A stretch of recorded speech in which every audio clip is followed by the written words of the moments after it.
Morning student. आज के video में हम एक नए अध्याय को शुरू करने वाले हैं और उस नए अध्याय का नाम है प्राकृतिक संपदा। अध्याय 14 है और नाम है उसका प्राकृतिक संपदा। उसको अंग्रेजी में हम बोलते हैं नेचुरल रिसोर्सेज, यानी प्राकृतिक जो हमें बना बनाया मिला हुआ है, यानी सूर्य, पृथ्वी, वायु, ये सब क्या है प्राकृतिक संपदा, जिसको किसी ने बनाया नहीं है। ये प्राकृतिक ने हमको क्या है उपहार में दिया है। और पृथ्वी ही एक ऐसा ग्रह है जहाँ हमारा जीवन संभव है और हम लोग इस पे जीते हैं और अपने जीवन यापन को पूरा करते हैं। बहुत से सजीव इस पृथ्वी पे क्या करते हैं, रहते हैं। तो आइए हम इस पूरे पाठ के कुछ मुख्य बातें को हम लोग यहाँ समझते हैं। पाठ की मुख्य बातें, पाठ की मुख्य बातें, टॉपिक वाइज हम लिखेंगे। पहला होगा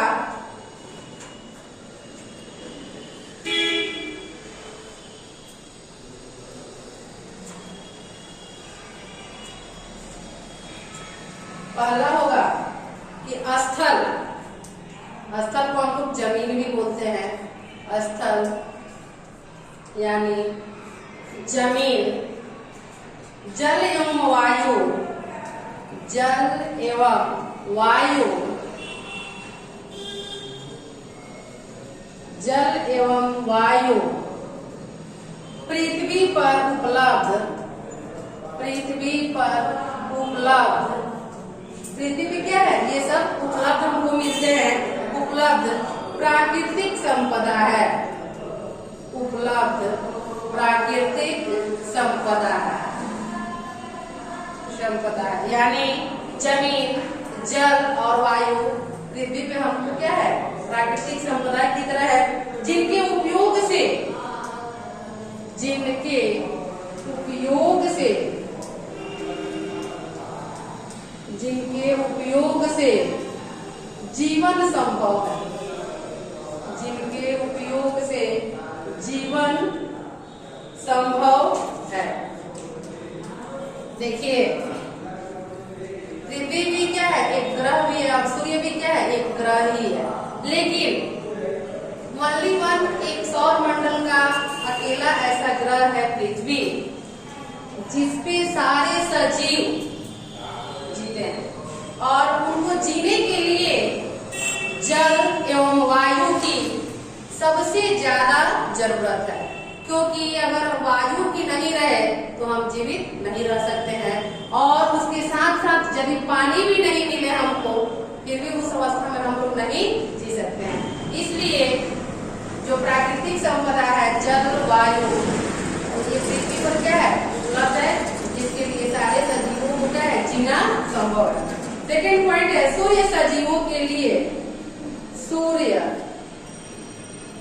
सूर्य सजीवों के लिए, सूर्य सजीवों के लिए, सजीवों के लिए ऊर्जा का, ऊर्जा का प्राथमिक स्रोत है। प्राथमिक माने होता है पहला और स्रोत माने क्या, जहां से हमको सारी चीजें मिलती है हमारे जीने के लिए, प्राथमिक स्रोत है। सूर्य सजीवों के लिए ऊर्जा का प्राथमिक स्रोत है।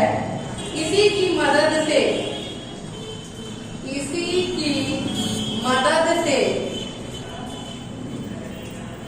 इसी की मदद से जैव रासायनिक यौगिकों का, इसी की मदद से जैव रासायनिक, जैव रासायनिक यौगिकों का, जैव रासायनिक यौगिकों का निर्माण, जैव रासायनिक यौगिकों का निर्माण होता है। देखिए सूर्य सजीवों के लिए क्या है ऊर्जा का प्राथमिक स्रोत है और इसी की मदद से जैव रासायनिक यौगिकों का निर्माण भी होता है। यानी पेड़ पौधे को यदि सूर्य का प्रकाश नहीं मिले तो पेड़ पौधे अपना भोजन नहीं बना पाएंगे। तो जो पेड़ पौधे भोजन बनाते हैं उनमें सूर्य का प्रकाश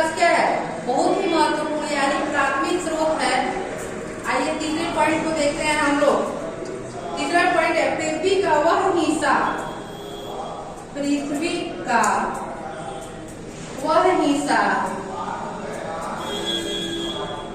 पृथ्वी का वह हिस्सा यानी भाग, वह हिस्सा जिसमें जीवन संभव है, जिसमें जीवन संभव है, पृथ्वी का वह हिस्सा या वह भाग जिसमें जीवन संभव है, उसे जैवमंडल कहते हैं। उसे क्या कहते हैं? जैवमंडल, मंडल कहते हैं। यानी पृथ्वी का वह हिस्सा जिसमें जीवन संभव है उसे हम कहते हैं जैवमंडल। आइए हम नेक्स्ट पॉइंट को देखते हैं। जो नेक्स्ट पॉइंट है 4 नंबर, उसको देखते हैं। 4 नंबर, पृथ्वी के वायुमंडल में लगभग, पृथ्वी के वायुमंडल में, पृथ्वी के वायुमंडल में लगभग, अब यहाँ हम ऑक्सीजन, नाइट्रोजन, कार्बन डाइऑक्साइड गैसों का प्रतिशत देखेंगे कि इस पूरे वायुमंडल में ऑक्सीजन, नाइट्रोजन और कार्बन डाइऑक्साइड गैसों का प्रतिशत कितना है। पृथ्वी के वायुमंडल में लगभग 78% क्या है? नाइट्रोजन, 78% नाइट्रोजन, 78% नाइट्रोजन, 21% यहाँ लिखते हैं 21% ऑक्सीजन, 78% नाइट्रोजन, 21% ऑक्सीजन एवं 0.04% कार्बन डाइऑक्साइड है। कार्बन डाइऑक्साइड है, कार्बन डाइऑक्साइड है। इसको आप हमेशा याद रखिएगा, ऑब्जेक्टिव क्वेश्चन में भी पूछता है कि पूरे वायुमंडल में लगभग कितना परसेंट नाइट्रोजन है, कितना परसेंट ऑक्सीजन है और कितना परसेंट कार्बन डाइऑक्साइड है। तो आपको याद होना चाहिए कि पूरे वायुमंडल में नाइट्रोजन का प्रतिशत 78, ऑक्सीजन का प्रतिशत 21 और कार्बन डाइऑक्साइड गैस का प्रतिशत 0.04 है। नेक्स्ट पॉइंट देखते हैं 5 नंबर,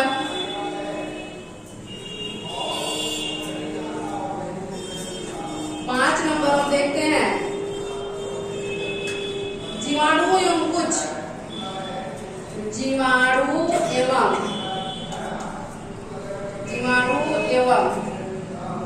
कुछ परजीवी माने वैसे जीव जो दूसरे जीव के शरीर पे रह के अपने जीवन यापन को करते हैं, उसे ही हम कहते हैं परजीवी। जीवाणु एवं कुछ अंतःपरजीवी,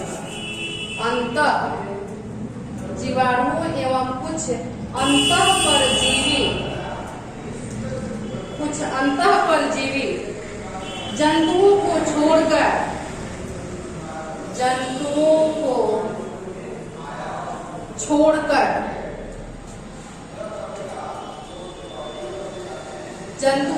छोड़कर सभी सजीव भोजन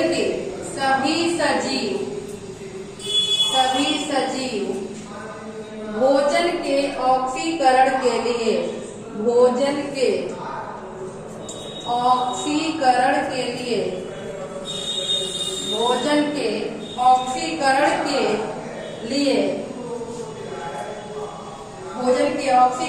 लिए ऑक्सीजन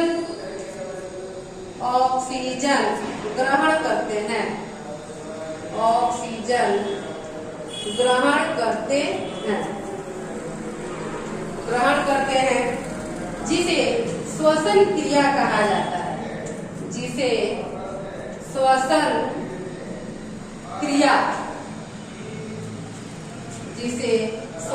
क्रिया कहा जाता है, जिससे श्वसन क्रिया कहा जाता है।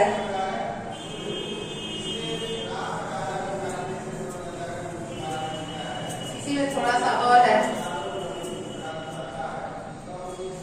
इस ऑक्सीकरण से उत्पन्न ऊर्जा को ऑक्सीकरण से, इस ऑक्सीकरण से उत्पन्न ऊर्जा, इस ऑक्सीकरण से उत्पन्न ऊर्जा, इस ऑक्सीकरण से उत्पन्न ऊर्जा एडिनोसिन ट्राइफॉस्फेट के रूप में, यानी उसका शॉर्ट फॉर्म लिख देते हैं एटीपी के रूप में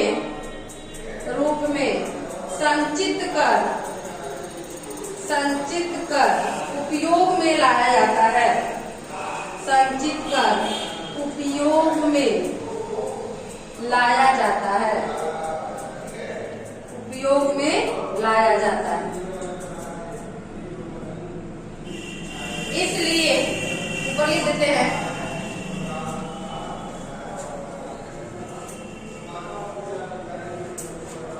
उपयोग में लाया जाता है, इसलिए ऑक्सीजन को प्राणवायु, इसलिए ऑक्सीजन को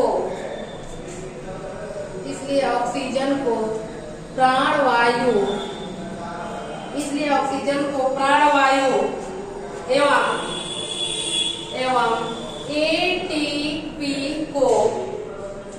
एटीपी को जैविक ऊर्जा का स्रोत, जैविक ऊर्जा का स्रोत कहा जाता है, ऊर्जा का स्रोत कहा जाता है। इस पांचों पॉइंट को आप लोग पढ़ लीजिएगा, फिर हम अगले वीडियो में इससे आगे पॉइंट के साथ मिलेंगे। तब तक